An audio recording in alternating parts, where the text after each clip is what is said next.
Hi everyone, welcome back to Banu Samee kitchen. நாம இன்னைக்கு ஒரு சூப்பரான கிரீமியா ஒரு டெசர்ட் தாங்க பார்க்க போறோம். தீபாவளிக்கு இது செஞ்சு கொடுங்க. வீட்ல எல்லாருக்குமே ரொம்ப பிடிக்கும். புதுசா இருக்குன்னு அவங்களே பாராட்டுவாங்க. வாங்க இதை எப்படி செய்யலான்றத பார்ப்போம். வீடியோக்குள்ள போறதுக்கு முன்னாடி மறக்காம சப்ஸ்கிரைப் பண்ணுங்க and bell icon-ஐ கிளிக் பண்ணுங்க. இந்த டெசர்ட் செய்யறதுக்கு ஒரு பாத்திரம் எடுத்துக்கோங்க. இதுல 2 கப் அளவுக்கு பால் சேர்த்துக்கோங்க. 1/2 லிட்டர் பால் சேர்த்திருக்கீங்க. இது கூட 50 கிராம் அளவுக்கு சர்க்கரை. அடுப்பு தீ பார்த்தீங்கன்னா நான் இன்னும் ஆன் பண்ணலைங்க. நான் சொல்லும் போது ஆன் பண்ணுங்க. 3 டேபிள் ஸ்பூன் அளவுக்கு மைதா. இது கூடவே 1 டேபிள் ஸ்பூன் அளவுக்கு கார்ன்ஃப்ளவர் சேர்த்துக்கோங்க. அடுப்பு தீ நம்ம ஏன் இன்னும் ஆன் பண்ணல அப்படின்னா கட்டிகள் மாதிரி ஃபார்ம் ஆயிடுங்க. அதனால நம்ம ஆன் பண்ணக்கூடாது. முட்டை அடிக்கிற விஸ்குலையோ இல்லைன்னா கரண்டியால இந்த மாதிரி கட்டிகள் இல்லாம கலந்து விட்டுக்கோங்க.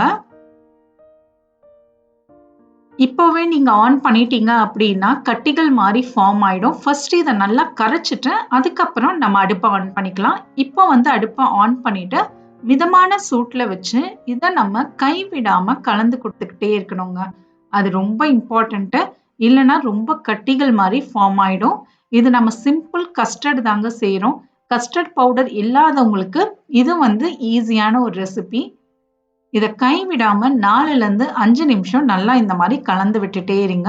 நல்லா திக்கு பேஸ்டா வருங்க. அந்த அளவுக்கு நாம இதை கலந்துக்கணும். இது கூட கொஞ்சமா குங்குமப்பூ சேர்த்துக்கோங்க. சப்போஸ் குங்குமப்பூ இல்லை அப்படின்னா ரோஸ் வாட்டரு இல்லைன்னா வெண்ணிலா எசன்ஸ் கூட சேர்த்துக்கலாம்.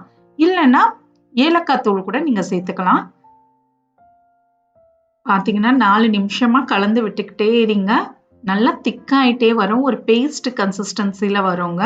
இது கரெக்டான கன்சிஸ்டன்சில இருக்கான்றதுக்கு ஃபர்ஸ்ட் ஒரு ஸ்பூன் எடுத்துக்கோங்க. அதை எடுத்து இந்த மாதிரி லைட்டா விட்டு பாருங்க. அந்த ஸ்பூன்ல அப்படியே அந்த கஸ்டர்ட் தங்கணுங்க. அவ்வளவுதான்.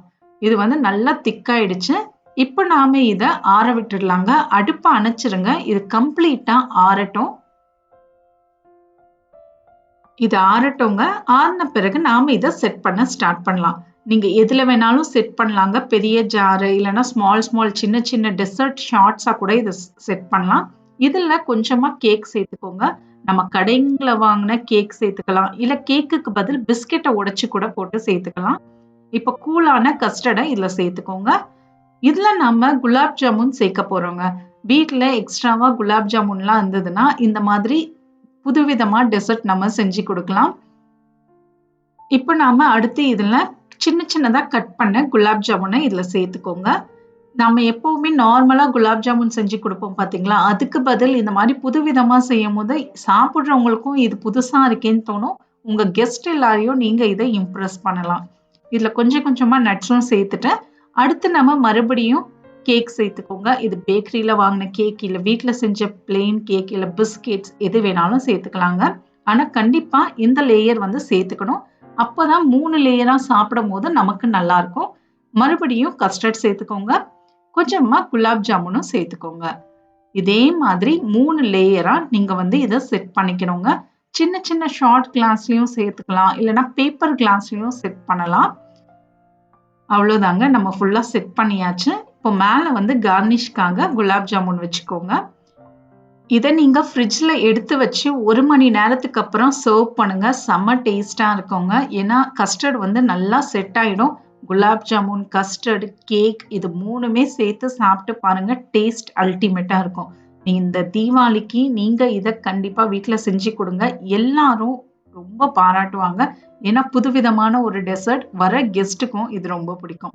ட்ரை பண்ணி பார்த்துட்டு எப்படி வந்ததுன்றத கமெண்ட்ஸ்ல சொல்லுங்க. மறக்காம சப்ஸ்கிரைப் பண்ணுங்க அண்ட் பெல் ஐகானை கிளிக் பண்ணுங்க. தேங்க்யூ ஃபார் வாட்சிங்.